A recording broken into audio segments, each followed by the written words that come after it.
If you're visiting Napa Valley but want a break from the wineries, here's how to spend a great day exploring downtown Napa.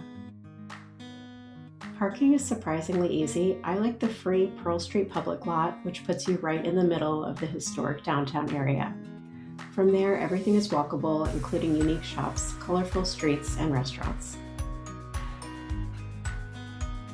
To start the day, head to Grace's Table, a longtime local favorite known for its delicious and relaxed brunch.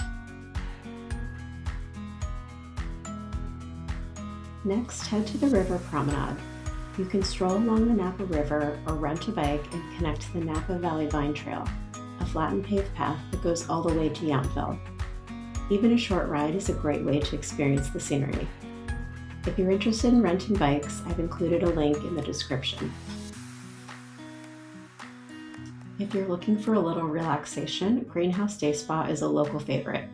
It's known for excellent massages and tends to be more affordable than the luxury resort spas nearby. Next, wander through Oxbow Public Market for coffee, gifts, or a quick snack. It's a fun place to explore even if you're just passing through. Right next door is the Culinary Institute of America, which offers cooking classes and a great dinner restaurant with indoor and outdoor seating in their beautiful garden. If you're staying overnight, the Napa River Inn is walking distance to everything. It's a charming historic hotel right on the waterfront. I recommend the rooms with patios overlooking the river. If you'd like to take a look, I've included a link in the description. Downtown Napa is walkable, full of great food, and amazing for a fun, relaxing day beyond the wineries. If you enjoy thoughtful travel guides like this, please consider subscribing. I share curated destinations, beautiful places to stay, and itineraries to help inspire your next trip.